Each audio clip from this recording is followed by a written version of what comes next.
Halo, apa kabar kawan-kawan sekalian? Kembali lagi bersama dengan Agung. Hari ini sharing tentang bersepeda. Di tanggal 5 November 2022, Agung bersama dengan anggota ICT, Indonesian Cyclists in Taiwan. Kami bersama-sama ya, 13 orang itu bersepeda dari Taipei sampai Kaohsiung. Walaupun dalam perjalanan itu Agung tidak menyelesaikan ya perjalanan ataupun juga challenge tersebut, tapi Agung belajar sesuatu dari pengalaman bersepeda itu, terutama pada saat di dua buah tanjakan yang cukup terjal, yaitu di daerah Holong. Jadi ceritanya begini, kami berangkat dari jam 12 malam di hari Sabtu, kemudian sampai di Holong sekitar jam 4 atau setengah 5 begitu pada saat itu. Pada saat mulai mendaki, karena dulu pernah ya melewati jalur yang sama, dan di saat itu berhenti beberapa kali sebelum sampai ke puncaknya, sampai ke paling ujung, paling atas. Dengan adanya pengalaman seperti itu, tentu saja rasa ketakutan juga muncul di malam itu.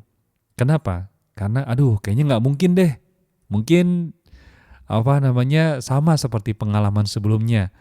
Jalan sebentar, berhenti sebentar, jalan sebentar, berhenti sebentar gitu ya. Tapi untungnya di subuh itu salah satu personil ICT, Mas Guntur, kita bilangnya Mas Gun, itu menemani Agung. Di dalam perjalanan itu, dalam menghadapi dua buah tanjakan itu, tentu rasa ketakutan itu ada, hadir. Tapi untung di situ ada Mas Gun yang menemani. Jadi dia menemani dan juga ada orang di samping. Jadi nggak ada rasa takut lagi nih. Jadi makanya dalam hidup ini ya, kalau ada coach di samping, ada orang tua, ada orang yang mengajari kita, ada guru, kita akan merasa tenang dalam menghadapi rasa ketakutan tersebut.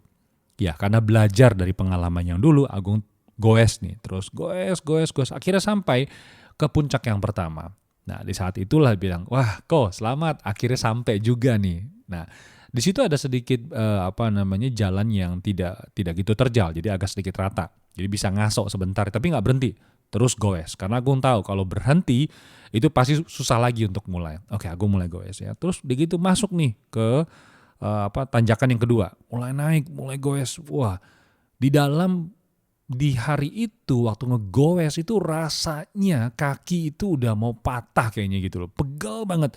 Tapi Agung yakin karena di samping ini ada coach kecil nih, si super coach ya, Mas Gun ini ngasih semangat, ayo kok terus. Aku goes tuh ya, goes pelan, goes. Terus udah gitu, Agung ingat pada saat itu ngelihat di kiri kanan tuh ada orang yang mulai nyerah. Ada yang berhenti sebentar, istirahat. Terus udah gitu mulai ngedorong sepedanya. Agung lihat itu. Aku pikir aku juga pengen deh. Tapi aku bilang nggak boleh, di samping ada coach nih, ada Mas Gun nih. Nggak boleh bikin dia malu. Aku goes lagi.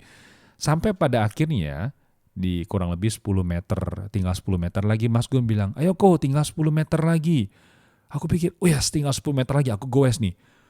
Terus aku mikir loh, kok 10 meter gak nyampe ya? Gue dibohongin atau gimana nih? Tapi aku gak peduli.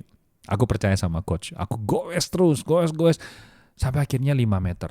5 meter lagi kok, aku goes lagi. Akhirnya sampai di puncak. Pada saat sampai di puncak, aku merasa puas dan merasa senang, bahagia sampai. Aku ngeliat Mas Gun, aku bilang, Mas Gun, terima kasih. Untung ada Mas Gun. Dah, ceritanya akhirnya selesai sampai di situ. Dari pengalaman ini, Agung teringat sebuah gambar yang berkaitan dengan comfort zone ya, atau zona nyaman menuju ke growth zone ataupun juga zona berkembang. Maksudnya apa di sini? Sama dalam seperti kehidupan kita, kawan-kawan. Mungkin kita ingin memperbaiki hubungan kita dengan pasangan hidup, ingin memperbaiki hubungan keluarga, ingin mencapai cita-cita. Mungkin teman-teman punya usaha sendiri ataupun juga ingin memenuhi atau mencapai target dari perusahaan dan seterusnya. Setiap orang punya pilihan. Tapi tidak semua orang seperti itu. Ada orang yang merasa, oh aku tinggal di zona nyaman, oke kok. Ya, teman-teman mungkin sudah tahu ya dimaksud dengan zona nyaman. Di mana zona itu Anda merasa nyaman, sesuai dengan namanya, zona nyaman. Merasa nyaman, jadi tidak ada tantangan hidup ya. Udah hidup gini-gini aja, udah oke kok. Tidak ada yang salah tinggal di comfort zone. Tidak ada yang salah kawan-kawan. Tapi kalau misalnya kita ingin merubah hidup kita dari yang sekarang, mungkin lebih baik sedikit daripada hari ini. Ke depan ingin lebih bagus, lebih nyaman, hubungan dengan keluarga lebih baik, usaha makin lancar, semakin besar, pegawai makin banyak. Itu bisa kita lakukan. Dan pasti akan melalui fase-fase ini. Di fase yang comfort zone ini kita tidak merasakan perlu belajar sesuatu. Tidak ada rasa ketakutan di situ. Akan tetapi pada saat kita mau mencapai sebuah cita-cita atau memperbaiki hubungan, pasti akan muncul ketakutan yang pertama. Ketakutan apa? Gak mungkin lah, mana bisa sih, orang dulu juga pernah coba kok dan gagal. Atau mungkin pada saat kita mulai mau mencari solusi dari masalah yang kita hadapi atau ingin hidup lebih baik, kita akan bisa melihat orang-orang di sekitar kita. Kayak tadi Agung naik sepeda. Oh tuh ada yang nyerah tuh. Ya. Atau misalkan kita ingin memperbaiki hubungan dengan anggota keluarga. Tapi anggota keluarga kita malah menghadapi kita dengan mata pandang yang dingin. Tuh kan, apa kan gue bilang gak usah lah ya, dia memang gitu orangnya, cuekin aja gitu loh. Kita ada rasa seperti itu, ada kata-kata seperti itu muncul dalam benak, dalam pikiran kita. Tapi apa yang terjadi? Ada orang yang tunduk dengan hal-hal tersebut. Mungkin dia bilang, tuh kan, ada sales-sales yang udah coba juga akhirnya gagal. Ya udahlah, nggak usah lah. Gini-gini juga udah oke kok. Akhirnya kita apa? Kita kembali lagi ke zona nyaman kita. Pada saat kita masuk tadi udah ke fear zone ataupun zona ketakutan itu, kita berhadapan dengan hal itu, kemudian kita takut lalu kita mundur. Ini tidak salah. Ya, ini sebuah pilihan saja. Tapi ada berita gembiranya kawan-kawan. Orang-orang yang tinggal di fear zone atau zona nyaman, zona ketakutan itu, mereka tidak ingin tinggal terlalu lama. Apa yang dia lakukan? Dia masuk ke learning zone atau disebut dengan area belajar. Di sana dia menemukan permasalahan yang dihadapi, kerasa ketakutan, dia mulai belajar. Dia mulai bertanya, dia mencari coach, dia mencari guru, mencari orang-orang yang pernah melalui masa-masa serupa, mencari solusi. Tapi tidak semudah itu. Di learning zone ini ada juga orang yang gugur. Karena apa? Karena dia tuh excited, dia merasa, iya nih aku udah belajar, udah pasti ini senjata yang ampuh. Kemudian dia mau mempraktekkan kepada anggota keluarganya. Kalau misalkan targetnya memperbaiki hubungan keluarga ya. Pas dia mencoba, ternyata sama. Anggota keluarga kita ini juga menatap dengan mata yang dingin. Pandangannya tuh dingin banget, cuek banget sama kita. Kawan-kawan sekalian jangan menyerah. Karena anggota keluarga kita itu belum belajar. Mereka belum mengerti apa yang telah kita dapatkan sebelumnya. Anda mungkin bertanya kepada guru, bertanya kepada coach, dia kasih kamu cara. Tapi anggota keluarga kita tuh tidak belajar, mereka tidak tahu, mereka tidak mengerti. Jadi harus beri apa? Berikanlah waktu dan ruang bagi mereka untuk perlahan-lahan. Mereka juga pernah sakit hati sama kita. Mungkin kita salah ngomong. Oleh karena itu, jangan pernah berharap saya ini berubah, besok dia udah mengerti. Gak bisa, teman-teman, gak bisa.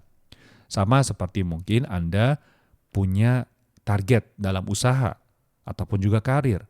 Tidak akan bisa berubah dalam sekejap. Semuanya memerlukan proses. Nah, ada dua jenis orang nih di learning zone ini. Ada yang bilang, tuh kan, percuma belajar. Aku udah usaha tapi dia cuek. Aku udah berusaha mencari solusi, customer gak peduli, lingkungan ekonomi di sekarang ini dunia kurang gitu bagus. Udahlah, mundur. Akhirnya balik lagi ke comfort zone. Tapi ada berita gembiranya, kawan-kawan. Ada orang yang tidak menyerah. Dia gigih, dia ulangi lagi, dia bertanya lagi sama coach, dia belajar lagi, bertanya kepada coach. Ada nggak cara yang lebih baik lagi? Bertanya terus, dipraktekkan lagi. Selamat. Orang-orang ini akhirnya masuk kepada growth zone, di mana area ini Anda menemukan cita-cita Anda merasa hidupnya penuh dengan semangat, penuh berkelimpahan, rasa kepuasan dalam diri. Bahkan sampai saatnya nanti, Anda ingin sekali membagikan pengalaman Anda kepada orang lain, agar mereka juga bisa sama seperti Anda mencapai sebuah lingkungan atau zona yang nyaman lebih besar lagi. Sahabat Indonesia, Anda mempunyai agama dan kepercayaan. Agung adalah seorang Katolik, selalu menyertakan Tuhan dalam setiap langkah Agung pada saat memasuki rasa ketakutan, pada saat belajar, dan pada saat di growth zone pun juga menyertakan Tuhan dalam langkah. Mungkin Anda akan bisa merasakan bahwa kekuatan agama, kekuatan Tuhan dalam langkah hidup kita sangat begitu penting. Oleh karena itu, perhatikanlah orang-orang di sekeliling Anda. Mungkin Anda bisa bertanya kepada coach, Anda bisa bertanya kepada guru, Anda juga bisa memperhatikan peristiwa-peristiwa yang terjadi di lingkungan Anda. Mungkin di situ Tuhan membisikkan pesan kepada diri Anda. Baik sahabat Indonesia, semoga saja podcast ini dapat memberikan Anda semangat. Dan kalau Anda bersedia, jangan lupa untuk subscribe dan juga membagikan podcast ini kepada orang-orang di sekitar Anda, agar hidup kita penuh kasih, penuh berkelimpahan, dan juga bisa memberikan inspirasi bagi lingkungan kita. Kita berjumpa lagi di kesempatan berikutnya. Salam optimis, sampai jumpa. Bye-bye.